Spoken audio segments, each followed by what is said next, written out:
오늘 함께 읽은 이 호세아서, 이 호세아서의 주제 말씀이라고도 할 수 있는 본문이 오늘의 이 본문이에요. 여러분, 호세아서는요 구약 성경에 길지 않은 예언서 중에 하나예요. 북이스라엘, 남유다와 북이스라엘이 있는데 둘 다 망하는 나라거든요. 북이스라엘이 멸망을 앞에 두고 있을 때 쓰여진 예언서입니다. 호세아서의 내용은 명확해요. 여기서 너희들은 이스라엘 백성이에요. 너희들의 죄로 인해서 징벌을 받고 멸망하게 될 것이다. 이게 아주 진하게 반복해서 계속해서 선포되는 말씀이에요. 너희들의 죄로 인해서 너희들은 멸망할 것이다. 너희들이 죄진 거 있으니 그 죄값을 받아서 멸망하게 될 것이다. 그래서 너희를 향해서 저 옆에 아수르라고 하는 나라가 있는데 너희를 향해서 맞설 거야. 걔네들이. 너희는 무슨 수를 써도 걔네들을 이길 수 없어. 걔네들한테 정복당할 거야 라는 예언이에요. 그러니까 지금이라도 회개하고 돌이켜라 라는 말씀이 호세아서에 적혀 있는 겁니다. 네, 결국 이 말씀을 듣지 않았기 때문에, 돌이키지 않았기 때문에 멸망했죠. 네, 북이스라엘은 그렇게 아수르에 의해서 멸망합니다. 명확해요. 이거는 이제 명확한 역사적 사실이고요. 이들이 멸망한 이유는요, 죄를 지었고 그 죄로 인해서 하나님이 징벌을 내리신 겁니다. 그래서 그 징벌의 대가로 결과로 망한 겁니다. 하나님의 백성 민족이라고 굳게 믿고 있던 이스라엘의 이 믿음이요, 멸망해버린 조국을 목도하며 산산조각 나버립니다. 하나님은 여호와 신앙을 떠나고 영적인 정체성을 까맣게 잊은 이스라엘 백성을 징계하십니다. 이 가혹한 회초리는 그들에게 있어서 마치 이런 느낌이었을 거예요. 와, 이제 우리가 버림받았구나.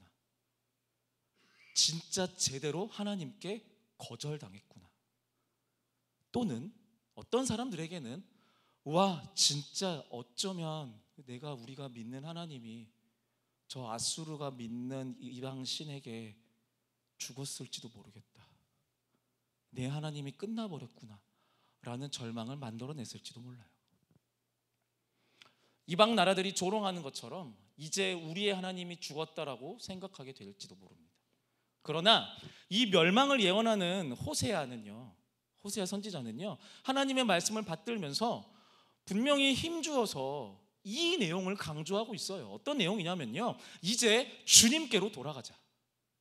우리가 주님 앞에서 설 것이다. 이 내용을 강조해서 계속해서 반복합니다.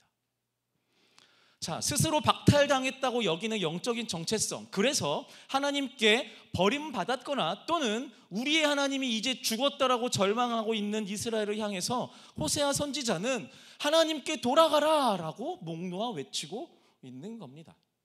맞아요. 이스라엘은요, 지금 타락한 민족입니다. 죄로 인해서 타락한 민족이에요. 죄와 이기심과 원망과 사치와 음란으로 물든 말 그대로 영적으로 희망이 조금도 없는 사람들이란 말이에요. 희망이 없는 이유는, 이들에게 희망이 없는 이유는 그 죄요. 그 죄는 무엇이냐면 그들의 존재의 처음이자 끝인 하나님을 떠난 거예요. 그 떠난 결과가 음란이고 우상 숭배고 재물 숭배이고 이웃을 돌보지 않는 거거든요. 결국 이들의 죄는 하나님을 떠난 거예요. 하나님을 모른 척하고 있는 거예요. 그 죄로 멸망당하는 거예요. 그래서 하나님 없이 생존하려고 했기 때문에 생존할 수 없는 거고요. 하나님 없이 부흥하고 싶어 했기 때문에 쇠퇴한 거고요. 하나님 없이 신앙을 원했기 때문에 우상에게 잡아먹힌 민족이 돼버린 겁니다. 말 그대로 버려진 사람들이에요. 여기저기에 묻어있는 이기심과 자만과 죄악으로 희망이 없는 민족. 하나님의 선지자인 호세아 선지자를 통해서 말씀하시는 하나님이요, 지금 이스라엘, 자신의 민족 백성이죠, 이스라엘 이 민족들을 보면서 가장 큰 문제, 이들이 지금 처해 있는 가장 심각한 문제, 이들이 진짜 끝없이 적을 수 있는 그들이 갖고 있는 모든 죄악의 목록들보다 이들에게 가장 심각한 문제는요, 지금 이스라엘은 돌아갈 곳을 잃어버린 민족이라는 거예요. 돌아갈 곳을 잃어버린 민족이요. 여러분, 우리가 믿고 있는 이 기독교 신앙이요, 이거는 이제 상식으로 볼 때, 사회 상식으로 볼 때 신화와 같습니다. 신화요. 신화가 뭔가요, 여러분? 신화. 실체가 없는 거예요. 말 그대로 환상 속의 일을 우리는 신화라고 하거든요. 신앙은요, 어떤 완성 단계에 다다르는 최종 목적지가 없어요. 혹시 그런 사람을 본 적이 있나요? 여러분들이 존경하는 그런 신앙의 선배들 중에 와, 이분은 진짜 꼭대기에 오른 분이야, 이런 분이 있나요? 여러분들이 그렇게 인식하는 분이 있더라도 그분을 찾아가서 물어보면 대번에 그럴 거예요. 아유, 아직 멀었습니다라고요. 나는 죄인입니다라고 고개를 숙이실 거예요. 네, 신앙이라는 게 그래요. 우리가 어떤 은혜를 경험하고 또는 죽은 자가 살아나는 정도의 그런 기적을 체험한다 한들 말 그대로 영원까지 지속성이 보장된 신앙을 우리는 갖지 못하는 것 같아요. 진짜 튼튼하고 안전한 신앙인의 삶을 보장받는 상황이 우리한테 찾아오지 않아요. 하나님을 위한 열심으로 내가 어떤 비전을 갖게 되었다. 그런데 그렇게 살다 보면 어느덧 내 명예와 이름을 드높이기 위한 나만의 꿈이 되는 경우들을 발견해요. 하나님을 예배하고 찬양하는 것에 힘쓰고 애쓰는 나의 은사와 달란트가 있는데 이게 하다 보니 어느덧 사람들의 칭찬에 목매는 영적 거짓 신세가 되기도 해요. 공동체 안에서 섬기는 기쁨을 쫓아서 이 신앙의 공동체 생활을 하지만 어느 순간 내 몫에 뭔가 한 자리를 빼앗기는 것에 혈안이 되어버리는 우리 자신을 발견하게 된다는 거죠. 옳다고 여기는 삶을 살지만 그 길이 틀렸고 잘못된 길이고 낭떠러지로 향하고 있음을 우리는 순간순간 깨닫게 되는 겁니다. 근데 이게 위로가 될지 모르겠는데요, 우리만 그런 건 아닙니다. 성경 속에 꽤 많은 사람들이 이러한 상황들을 겪습니다. 사울 왕이라고 하는 사람이 있습니다. 이 사람은요, 하나님의 영에 충만한 왕이었습니다. 그가 직면한 모든 전쟁을 하나님의 능력으로 능히 승리로 이끄는 능력이 출중한 아주 잘생긴 듬직한 이스라엘의 초대 왕이었죠. 그는, 잘 들어보세요, 사울은요 하나님에게 쓸모 있고 싶은 사람이고 싶었어요. 뭐라고요? 쓸모 있고 싶은 사람, 쓸모 있는 사람이요. 하나님께 쓸모 있는 사람, 더 괜찮은 사람이고 싶어 했고요, 더 훌륭한 왕이 되고 싶어 했고요, 더 괜찮은 예배자가 되고 싶어 했어요. 그런데요, 하나님은요 사울 왕을 향해서 또 이스라엘 민족을 향해서 쓸모 있는 존재가 되라라고 말씀하지 않아요. 쓸모 있는 존재가 되어야 해 노력해라고 명령하지 않아요. 그저 떠나지 말라고 해요. 기억하라고 해요. 잊지 말라고 해요. 반복해서 기억만 하라고 해요. 다른 곳을 보지 말라고. 그거면 충분하니까, 그냥 내 안에 있으면 충분하니까 다른 곳에 시선을 두지 말라고 하십니다. 그런데 기어이 하나님의 쓸모가 되고 싶었던 이 사울 왕은요, 하나님이 아닌 자신이 원하는 대로 결정하고 행동하기에 이릅니다. 사무엘상 15장 20절과 21절에 사울 왕이 사무엘 선지자, 자신을 왕으로 기름 부은 선지자거든요. 사울 왕이 사무엘 선지자에게 이렇게 변명하는 장면이 나와요. 이 장면을 같이 한번 보도록 하겠습니다. 이게 세번역 성경인데요, 같이 한번 읽어볼게요. 시작. 나는 주님께 순종하였습니다.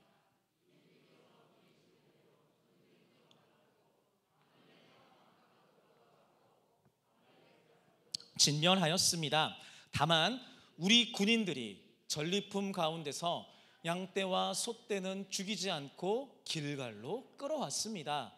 그러나 그것은 예언자께서 섬기시는 주 하나님께 제물로 바치려고,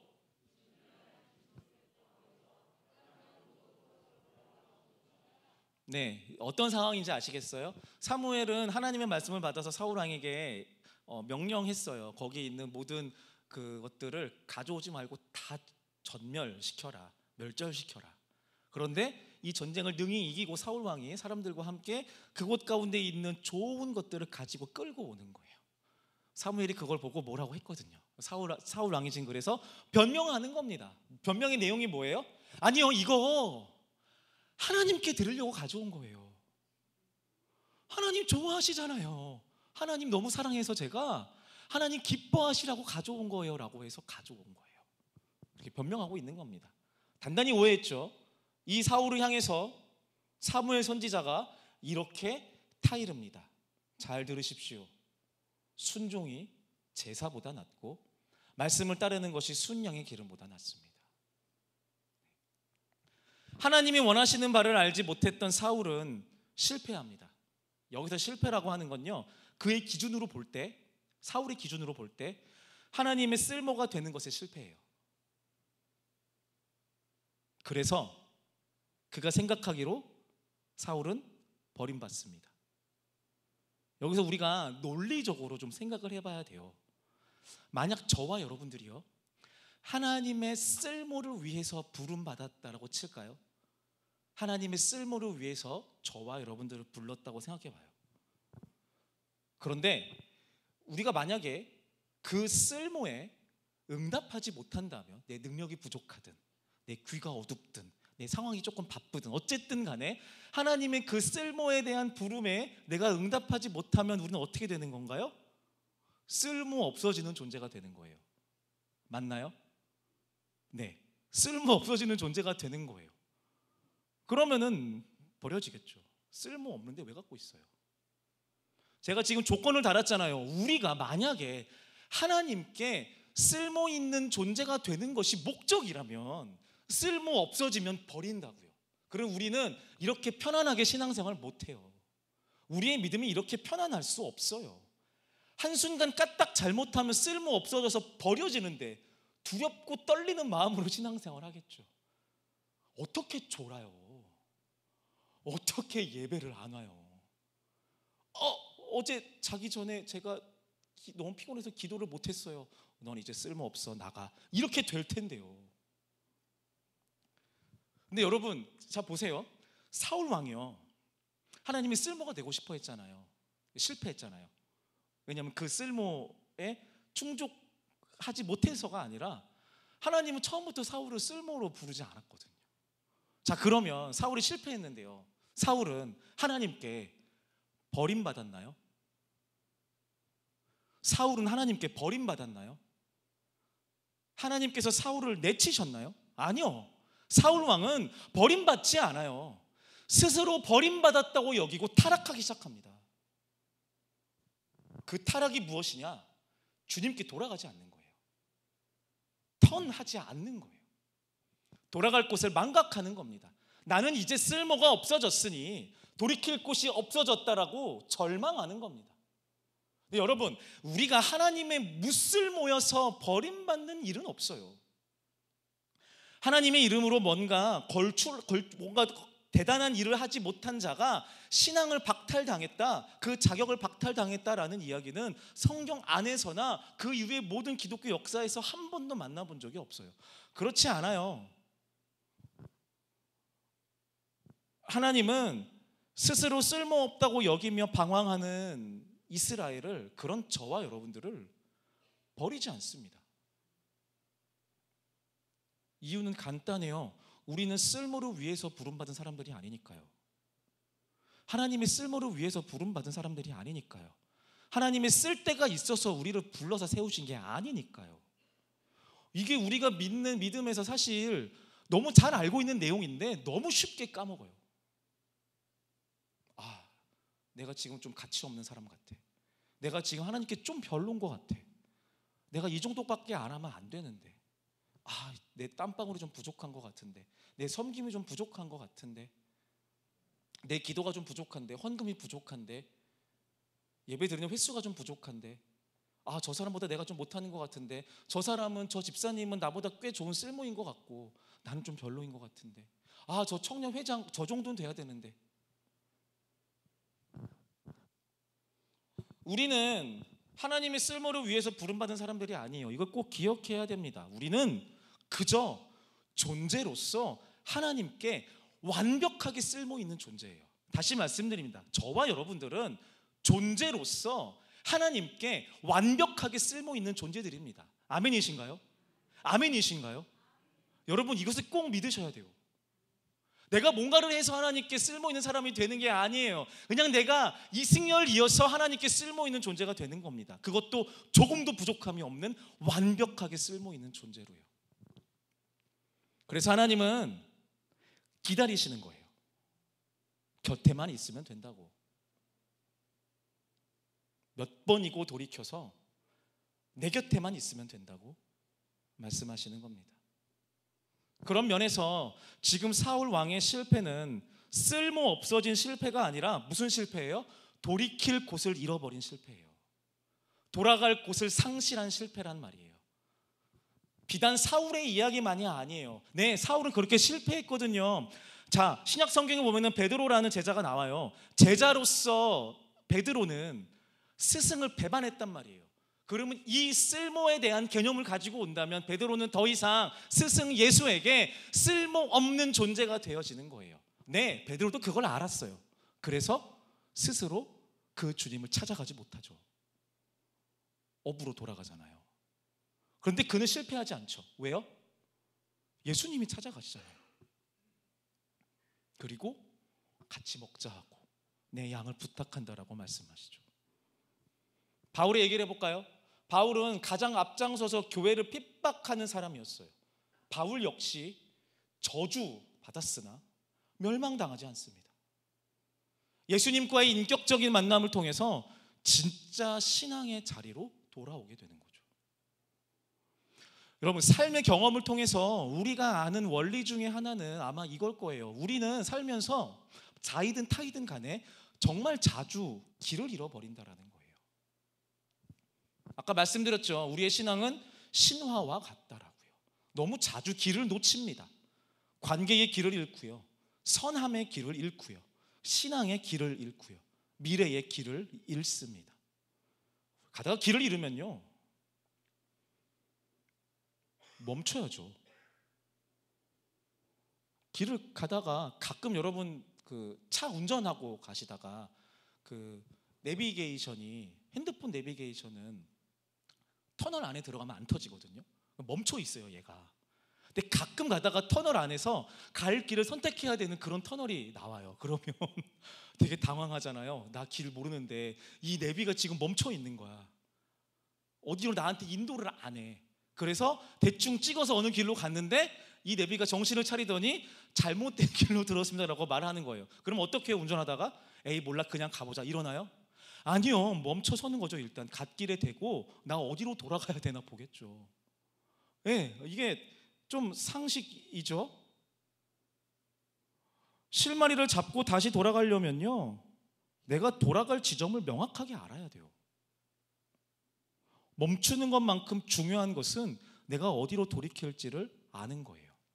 이거를 다른 말로 하면요, 내가 아직 돌아갈 곳이 있다라고 믿는 게 중요해요. 우리가 잘 알고 있는 이야기를 하나 더 해보죠.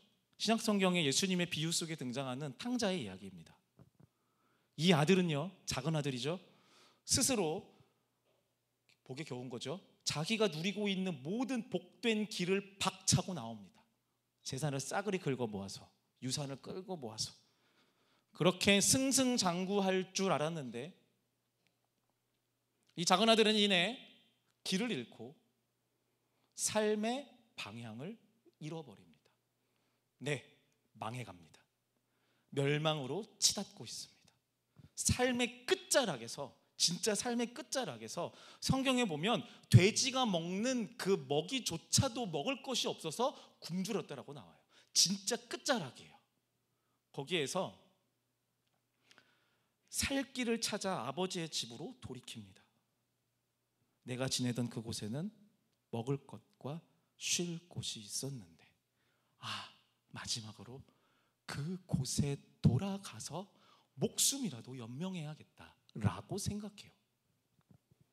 그리고 집으로 돌아갑니다. 자, 또 만약입니다. 만약 이 탕자가요, 내가 돌아갈 집이 있고 돌아갈 아버지가 있다라는 것을 믿지 못했다면, 그래서 내가 고향이 없어진 사람이다 라고 못을 받고 거기는 아예 모든 가능성이, 돌아갈 수 있는 가능성에서 차단시켜 버렸다면 이 탕자는 어떻게 되었을까요? 굶어 죽었겠죠. 왜? 삶의 끝자락에 있었으니까요. 아무 희망도 찾을 수 없었으니까요. 네, 여러분, 이게 멸망하는 거예요. 이게 망하는 겁니다. 그러니까 내가 돌아갈 곳이 없어졌구나라고 생각하는 순간 진짜 망하는 거예요. 내가 돌이킬 곳이 없구나라고 생각하는 순간 망하는 겁니다. 이 지점에서 우리가 믿음을 발휘해야 되는 거예요. 우리는 신앙 안에서 하나님이 우리를 위해서 당신의 집을 비워두시고 당신의 아들과 딸인 저와 여러분들을 위해서 자리를 비워주신다라는 것을 믿을 수 있어야 되는 거예요. 그리고 기다리신다라는 것을 믿어야 합니다. 이게 성경에서 반복해서 지금 선명하게 밝히고 있는 진리거든요. 너희를 위한 집이 있다. 너희를 기다리는 아버지가 있다. 너희의 친구 너희를 떠나지 않는다. 임마누엘 하나님, 이 네 글자, 그 하나님의 그 이름은 우리 가운데 변하지 않는다. 우리가 기도로도 수도 없이 말할 수 있고 찬양으로도 수도 없이 노래하고 자랑할 수 있지만 너무 쉽게 잊어버리는 거거든요. 계속해서 반복해서 말하고 있는 선명한 진리인데, 이 진리를 믿는 믿음은 누군가가 옆에서 말해서 심겨주는 것이 아니라 내가 믿어야 되는 겁니다. 우리의 몫이라는 거예요. 이 믿음은 우리의 몫이라는 겁니다. 하나님은 우리를 향해서 베풀고 준비한 것들을 무슨 일이 있어도 거두지 않으십니다. 다시 말씀드릴게요. 하나님은 저와 여러분들을 향해 베풀고 준비한 것들을 무슨 일이 있어도 거두지 않으십니다. 믿으십니까, 여러분? 정말 믿으시나요? 우리의 자리를 다른 것으로 채우지 않으십니다. 우리를 향해서 아들이고 딸이라 부르시는 그 음성을 볼륨을 낮출 생각도 없으시고요, 거두어 드릴 생각이 조금도 없으세요. 하나님은 돌아올 우리를 위해 모든 것들을 항상 완전하고 풍성하게 준비하십니다. 그 하나님이 내 하나님이다라는 것을 믿는 것은 내 몫입니다. 자, 이제 본문이 호세아서로 돌아와 볼게요. 거듭 말씀드리지만 하나님은 변하지 않아요. 언제나 그 자리에서 여전히 이스라엘을 사랑하시고요, 여전히 이스라엘의 아버지가 되시고요, 여전히 이스라엘 신부인 이스라엘의 신랑이 되세요. 그대로예요. 변한 것은 이스라엘이에요. 절망과 실패 이후에 자신들이 어디로 돌아가야 하는지, 자신들이 어디서부터 시작되었는지, 그게 뭐 내가 스스로 자해를 했든 아니면 누군가에 의해서 다쳤든, 내 상처를 감싸줄 분이 누구인지, 내가 돌아가 눕고 쉬어야 할 그 집이 어디인지, 그게 누구이고 어디인지를 잊은 사람들이 바로 이스라엘이에요. 성경 속 이스라엘은 돌이킬 쉼터를 제공받은 민족이에요. 이들은 하나님의 약속이라는 견고한 쉼터를 기반으로 살아가고 살아가야 하는 사람들인 거예요. 부르심에 의해서 고향 집을 떠날 때에도, 또 가뭄으로 인해 고향 땅을 떠날 때에도, 또 약속 붙들고 이집트 광야를 떠돌 때도, 심지어 자신들의 조국이 멸망하여 이방 땅에서 식민 지배를 당하고 있는 그 순간에도 이들은요, 돌이킬 곳을 제공받은 민족이란 말이에요. 그게 변치 않는 민족이라는 거예요. 하나님의 분노로 인해서 국가 멸망을 앞둔 이스라엘이라고 호세아서의 배경을 말씀드렸는데요, 네, 그들의 진짜 멸망은요, 하나님께 약속받은 돌이킬 집을 잊은 것이고, 약속받은 돌이킬 하나님을 스스로 망각한 겁니다. 이 멸망을 목전에 둔, 돌이킬 곳을 완전히 잊고 일어서 멸망을 앞에 둔 이스라엘에게 지금 하나님은 호세아 선지자를 통해 이 악물고 피눈물을 흘리며 요청하는 겁니다. 제발 여호와께 돌아가자. 여호와께 돌아가자. 우린 넘어져도 그는 변치 않으니 여호와께 돌아가자. 우린 넘어져도 그 사랑 영원하니 여호와께 돌아가자. 찬양팀 나와주시고요. 사랑하는 여러분, 저는 지금 예수 그리스도를 구주로 믿고 그분의 제자로 사는, 소위 말해서 저를 보세요. 신앙생활을 하는 저와 여러분들에게 뭔가 영적인 죄책감을 심어주려고 말씀드리는 게 아니에요. 아닙니다. 더 정확하게 말하면요, 우리 중 누구도 자의와 타의에 의해서 범죄하는 것에서 자유로운 사람 없을 겁니다. 세상 어떤 누가 이 죄로부터 자유로운 사람이 있겠습니까?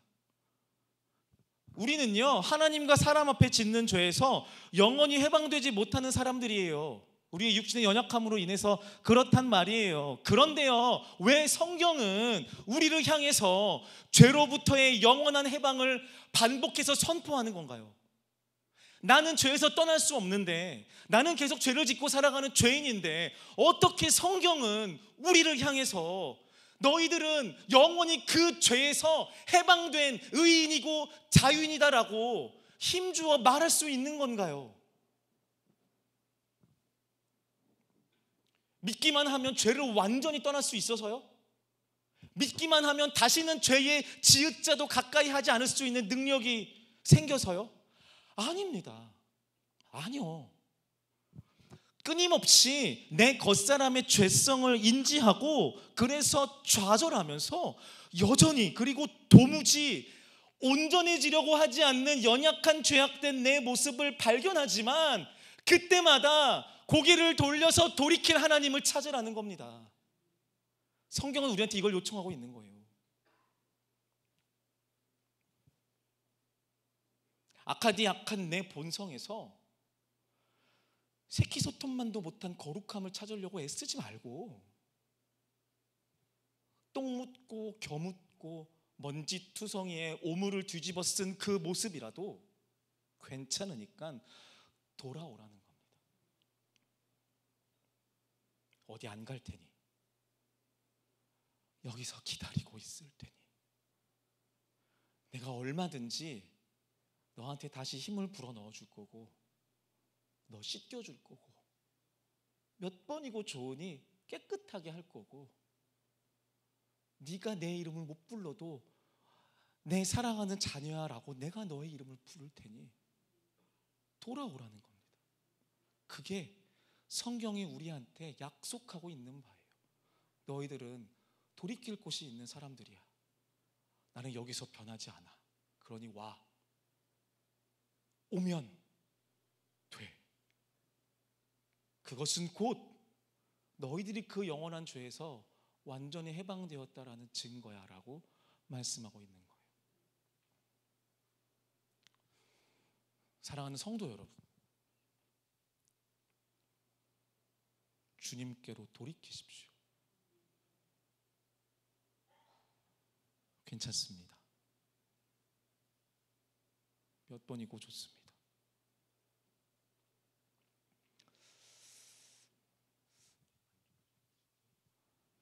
제가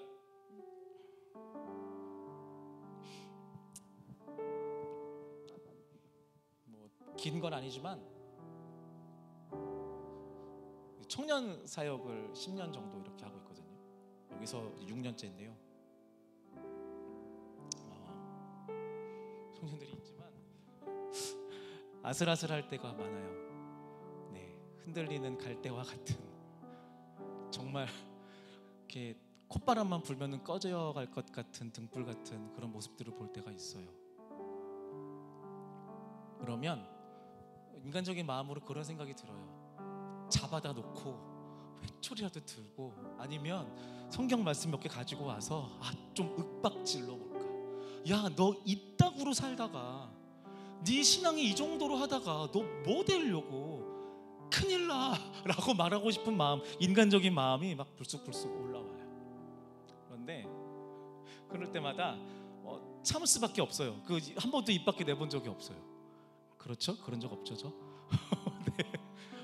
제가 갖고 있는 신앙의 지식으로 성도들을 협박할 수 없어요. 왜냐하면 하나님은 나를 협박하신 하나님이 아니었거든요. 내가 무슨 짓을 저질러도, 내가 어떤 죄악 가운데 있어도, 그래서 내가 그 죄값을 치러야 하고 그 대가를 치러야 하는 그 어두컴컴한 절망적인 상황 속에 있을 때에도 하나님은 여전히 그 자리에 계시더라고요. 안 변하더라고요. 나는 왔다 갔다 해요.